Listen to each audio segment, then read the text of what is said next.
So in one day, you're saying he made how many calls? So yesterday, he attempted 28 calls to the complainant's phone. He is not supposed to have any contact with her whatsoever. Nathaniel Meunier spelled Munier, also for the defense. So hold on, before you get into anything, state, you wanted to bring something to the court's attention.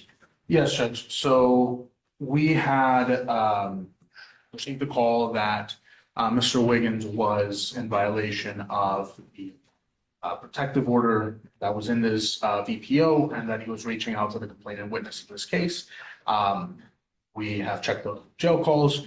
Those jail calls show that since March 24th, which is, of course, after the October VPO, since just March 24th, we have 293 calls made to the complainant's phone number. Just yesterday, we had, I believe, 28 calls to that number as well. Wait a minute, did you catch that? Nearly 300 calls to the same person from jail. That's not a small slip-up, that's an obsession. And in the courtroom world, this kind of repeated contact can mean serious consequences, especially if it violates a court order. The judge's patience already wearing thin.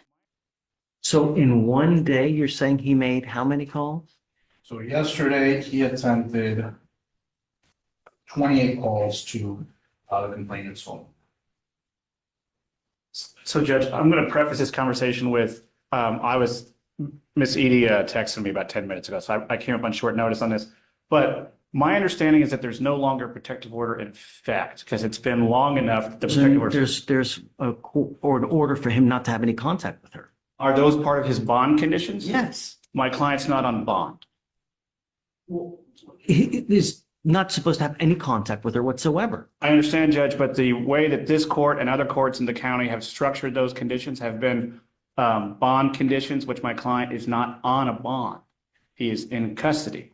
He has not broken I the have law. ordered him, even though he's in custody, not to call her.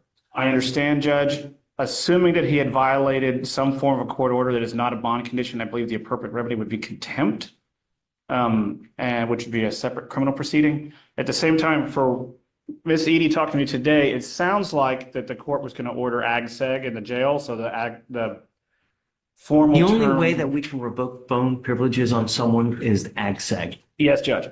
My issue with that is it's a hammer when a scalpel is needed.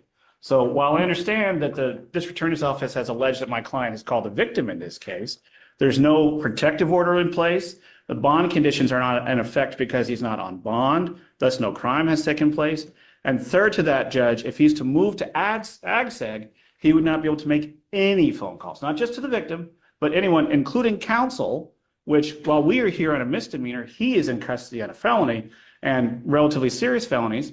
And The not only being able. way, but okay, I understand your plight, Yes, Judge. but there are other remedies for you to be able to communicate, letters, in person.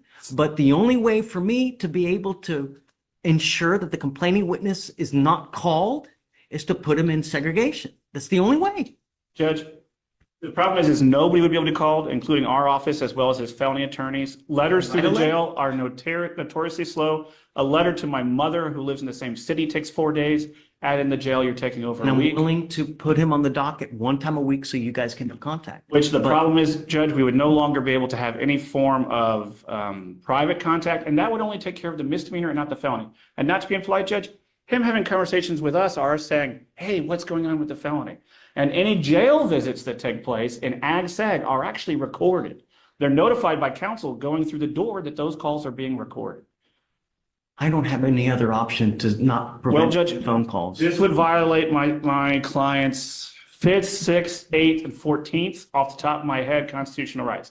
Right, self-incrimination, because every conversation is going to be monitored going in and out of the jail because they're going to be recorded via jail visits. Here's where it gets legally intense. The defense argues that isolating the defendant or putting him in seg would violate his constitutional rights. But the judge sees it differently.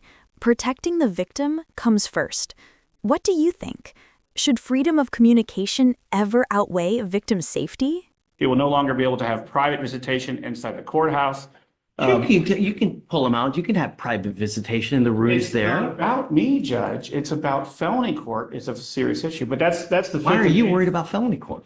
Because that's why he's in, Judge. Then Well, that's it's also in because of ours. Our bonds are at $60,000. I understand, Judge, but the reason that this is taking as long as it is, and it's been taken as serious as it is because he's in custody on a felony. And this court making him to where he cannot participate fully with counsel is. There are other means for you guys to participate, but I've ordered you not to have contact with her. You've called her now over 300 times. I don't understand why you guys aren't filing additional charges anyways. Sorry, But Judge, I missed the last statement. I'm The sorry. only way that I can prevent him from making 300 phone calls is to put him in another wing. I was going to talk with the DA, and obviously, if my client's making these calls, and that's an if, he's dialing a single number, the jail's numbers can be easily blocked. I've done it on my cell phone numerous times when I've changed cell phones. Over the weekend, last weekend, I had 15 jail calls from one client. And as annoying as that is, it's very easy to block it on your cell phone. And I assume the victim could do the same. I have not heard anything from the state. Tell the victim what to do, Nathan. I'm not gonna say, can you please block your number so we can't call you? The least restrictive means, Judge, strict scrutiny dealing with constitutional rights. No other way to prevent him from making phone calls.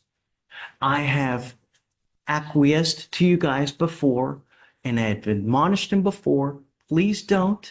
We put you in seg last time. You were there a month. You came here begging and pleading, I'm not going to do it, I'm not going to do it. And now we have 300 phone calls. So I don't know what else to do. But now back in ACSEG. I'm going to sprinkle the word allegedly to the phone calls because this is the kind of thing where records would exist that have not been provided to the defense by the state. Do you have the records? Well, I mean, I have them, I just have to get I have to do the form, so get them up with the forms, yeah. Okay, so let's set up a formal hearing because I don't want, you're right. I don't want to give you state the benefit of the doubt without him actually or Anna actually seeing it and seeing that the phone calls were actually made. So let's set up for a formal hearing. How soon can you get him the evidence? I think the last time that I got killed. I mean, it could be tomorrow, it'll be a few days. So, I don't know if we want to set it off next Monday or something like that. I think I should have it by then. This is just the point of that. Actually, connect with spend those places. And if we could keep him in normal population so that we could visit him, as does his felony counsel, and they Mr. can Wiggins, I'm in our going to have you sign an affidavit from today promising me you're not going to reach out to the complaining witness in this case by any means. If you do, I can have a contempt hearing, and every single time it's punishable by up to 6 months in jail and a $500 fine per the advice of your lawyer. Because he thinks this is the correct avenue instead of AGSEG. Do you understand? No. Don't contact the complaining witness. Don't use anyone else to contact the complaining witness. Don't use anyone else's number to contact the complaining witness. I'm going to rephrase what he just said. That means calls going through third parties. So if you call mom and have mom call her, that's against the rules. If you call mom and have mom forward the call, that's against the rules. I said real. Good. Okay. This is the affidavit that you're going to sign promising me you're not going to contact her or the complaining witness in any of my misdemeanor cases. Do you understand? And there it is, the final warning. The judge gives him one last chance to prove he can follow the rules. But with 300 calls already on record, will this promise hold up? Or are we headed for contempt of court? Let's see how this plays out Monday. Okay, so you want to set up for Monday? Sure. Okay,